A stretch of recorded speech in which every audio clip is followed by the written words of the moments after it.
मैं विशाल और आप देख रहे हैं जनता अदालत न्यूज। आज सबसे बड़ी खबर जो है, झारखंड के पूर्व मुख्यमंत्री हेमंत सोरेन, जिनको ईडी ने मनी लॉन्ड्रिंग और जमीन घोटाले के मामले में 31 जनवरी को गिरफ्तार करके जेल भेज दी थी। हालांकि 5 महीने बाद अभी 28 जून को आज उनको हाई कोर्ट से एक जमानत, एक बड़ी राहत मिली है और जमानत दी जा रही है।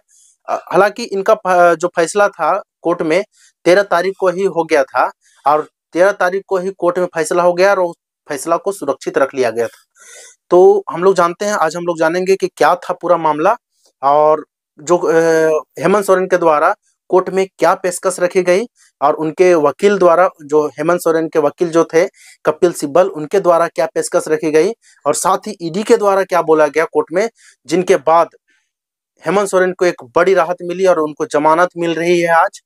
तो चलिए हम लोग जानते हैं शुरुआत से आखिर क्या क्या कोर्ट में क्या क्या हुआ है।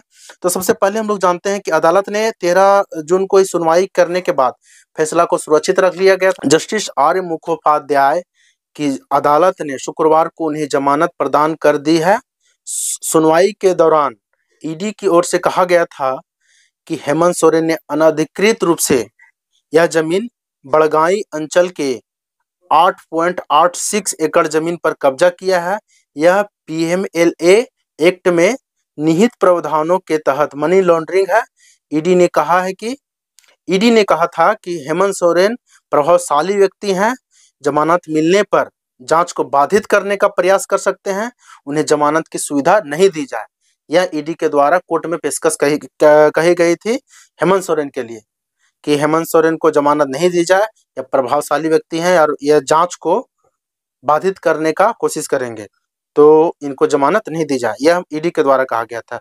वहीं अगर माने तो हेमंत सोरेन के द्वारा, तो हेमंत सोरेन की ओर से जो इन आरोपों को बेबुनियाद बताया गया और उनको वह कहा गया कि यह जितना आरोप लगा गया मेरे ऊपर वो सारे बेबुनियाद हैं और यह भी कहा गया था कि यह मनी लॉन्ड्रिंग नहीं है बल्कि राजनीतिक प्रतिशोध है। केंद्र ईडी का दुरुपयोग कर रही है। यह विनोद सिंह के व्हाट्सएप चैट में जिस 8.86 एकड़ जमीन पर बैंक्वेट हॉल बनाने की बात कही जा रही है वह उस जमीन का नहीं है, यह केवल ईडी का अनुमान है। सदर थाने में जो मामला दर्ज हुआ है उसकी जांच बाकी है। ईडी कोर्ट ने चार्जशीट पर संज्ञान ले लिया है, इसलिए याचिका दाखिल की गई है।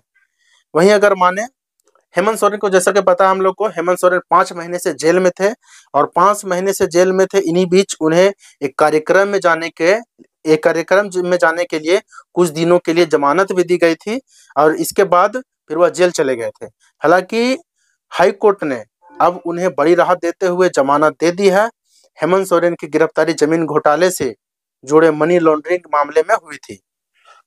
अब जानते हैं हम लोग, इससे पहले जो सुनवाई हुई थी कोर्ट में, इससे पहले 10 जून को हुई सुनवाई में हेमंत सोरेन की ओर से जो पेश वरिष्ठ वकील कपिल सिब्बल के द्वारा जो दलील दी गई थी कोर्ट में, वह कहा गया था कि हेमंत सोरेन पर रांची के बारगेन क्षेत्र में 8.86 एकड़ के भूखंड पर कब्जा करने का गलत आरोप लगाया गया है और यह धन शोधन निवारण अधिनियम के तहत अपराध नहीं है, जिसके लिए हेमंत सोरेन को हिरासत में लिया गया है। ईडी ने आरोप लगाया है कि भूमि दस्तावेजों में फेरबदल किया गया और सोरेन ने मूल भूस्वामियों को जबरन बेदखल कर दिया। वहीं कपिल सिब्बल ने जवाब दिया ईडी के जो सवालों पे। ईडी के बात पे कपिल सिब्बल ने जवाब दिया कि मूल भूस्वामियों ने तब कोई शिकायत नहीं की थी जब उनकी जमीन कथित तौर पर ली गई और न ही अधिकारियों से संपर्क किया गया। उन्होंने कहा कि जबरन बेदखली यह घटना 2009-10 की में घटित हुई बताई जा रही है, लेकिन रिपोर्ट 2023 में तैयार की गई। कपिल सिब्बल ने दलील दी कि यदि सोरेन के खिलाफ सभी आरोप सही भी हो तो भी यह जबरन बेदखली का एक दीवानी मामला होगा, न कि आपराधिक मामला। उन्होंने दावा किया कि आपराधिक मामला सोरेन के सलाखों के पीछे रखने के गुप्त उद्देश्यों से प्रेरित था। उन्होंने दावा किया कि ईडी ने सबूतों के साथ छेड़छाड़ की और सोरेन को फंसाने के लिए झूठे दस्तावेज तैयार किए।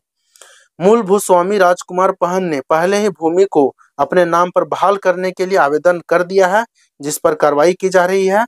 कपिल सिब्बल के द्वारा और ईडी के द्वारा जो पेश रखा गया और जो दलील रखा गया, यही सारे दलील रखा गया, जिनके बाद आज 28 तारीख को झारखंड के पूर्व मुख्यमंत्री श्री हेमंत सोरेन जेल से बाहर आ रहे हैं और आज शाम तक वो बाहर दिखेंगे, जेल से बाहर दिखेंगे।